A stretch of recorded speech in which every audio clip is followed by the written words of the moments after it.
Welcome to Loup TV. I'm Gene, joined with Andrew, and our topic today is the digital transformation, how our lives are being impacted by the pandemic, and trying to enumerate that. And then we're going to talk a little bit about companies that are best positioned to capitalize on that, in particular Apple. And so, Andrew, you and I have been talking a little bit about all these data points that have been showing this digital transformation over the past few months. You know them better than anybody. What are your top 5 favorite points?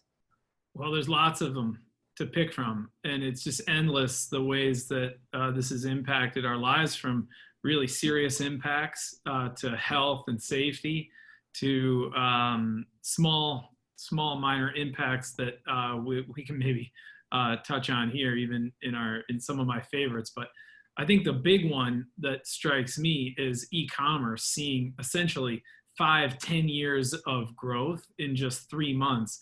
When the US has gone from 10% of all retail being e-commerce a year ago to 16% in Q2, which represents billions of dollars and a huge transformation over a short period of time. Okay, so I would have actually guessed that number would have been bigger, but 10 to 16%. Got it. Next is working from home. A year ago, 5% of knowledge workers were working at home, and now it's 80% or higher. Yeah, I've seen some numbers as high as 90. Not surprising. Zoom revenue up almost 4x year over year in the June quarter. Big winner from the pandemic, obviously, is Zoom. Maybe a little less obvious for some viewers, gaming. Daily active gamers was up 47% from March to May. So pre-pandemic to pandemic, gamers gaming daily has shot up. Medication. Then, of course, online grocery.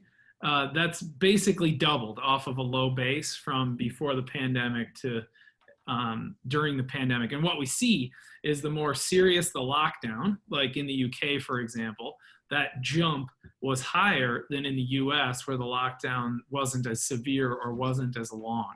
So the more restricted people felt based on rules and regulations, the more they were going to e-commerce. And those are habits that will stick. But time will tell in terms of how much they'll stick. Do you know what percentage of people in the US have tried grocery delivery over the past few months? Yeah, I saw numbers that suggested something like 79% of US consumers have now ordered some kind of groceries online. And before the pandemic, it was more like half. Okay. That's helpful. So we get a sense about this spike where we're at with this transformation, and what may be more constructive is just to talk, where do we level off at? What ultimately is the new normal? And let's use kind of a 2-year window to think about where these will be, these different data points, these 5 data points in a couple of years plus. And so I think the first one was e-commerce. You mentioned 10 to 16%. And what's your prediction? I think in the next few quarters, we may see continued high levels of e-commerce, like in the mid-teens. And I'm not sure if it ever comes back. I think people are expecting broadly for that number to come back down as physical retail comes back, and car dealerships are open and things like that. It represents a big chunk of physical retail. But I'm not so sure. And I think the days of 9, 10, 11% online are gone, and it'll be mid-teens going forward.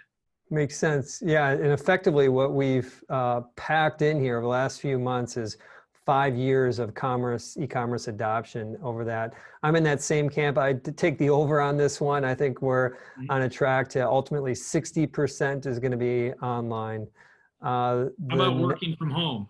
So we said 5% of knowledge workers were at home previously. Now it's 80 in 2 years. Where does that net out? Okay, I'm going to come in at around 20% plus or minus here. I think it's going to dramatically decline, but still be up meaningfully from where it was before. I think that's ultimately where we're going to be long term. Yeah, even the most, I think, aggressive companies in terms of bringing people back to work are suggesting or asking or expecting some kind of hybrid model where employees are expected to be at work half the time. And even at a run rate, I think it'll go to a 4-day work week with one day that's at home or virtual at a minimum. So that 20% number sounds about right. Yeah, if you take that factor in, that 20% sounds like a layup. If it is 20%, goes from 5 to 20%, that's about an incremental 13 million people in the US that will be working from home, whether it's full or partial time. All right, gaming. People at home doing video games at least once a day on a PC. We see mobile not jumping as much, but PC-based, home-based gaming is jumping pretty significantly. What was the number? Up 47%. I mean, I suspect that in the 2 years from now, that number may be similar to where it's at today, but isn't going to be growing much. I think, to me, that feels like more sugar water versus a real digital transformation. Real nutrition. The last one was online grocery sales. They've doubled, and I think I would say similar to the e-commerce in general, online grocery will stabilize at or at least near these current levels. I think these habits that people have around grocery shopping, the pandemic's going to last long enough for them to form new habits, and then they're going to stick with those habits. So in 2 years, I don't see it pulling back. I'm with you. I think it's going to continue to be at that kind of 80% level. I think the reality about delivery to home, I think, is going to even be another factor in how real estate is going to evolve in the decades ahead. No longer do you need to be in walking distance, and all these products are getting delivered, including your fresh tomatoes, to your home. And I think that that's a whole nother topic about what's going to happen with real estate. I'll leave those there and kind of bring it to a point that we made earlier, this belief that, which companies are obvious winners. Amazon's clear there. I think one that's less obvious with this digital transformation is Apple. I mean, their devices ultimately are the vehicle that we experience all of these, many of us experience these, this transformation through.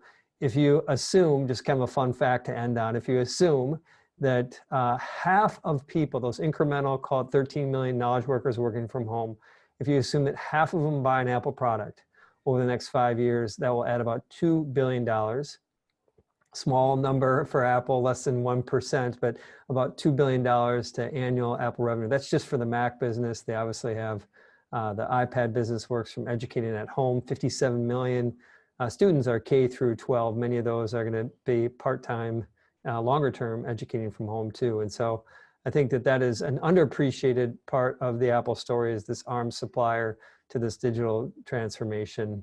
Right. Each of those activities that I mentioned data points on, e-commerce, working from home, gaming, online grocery, all that stuff happens on an Apple device. So I don't think it's a stretch to call them the great arms dealer of this new digital transformation that's underway.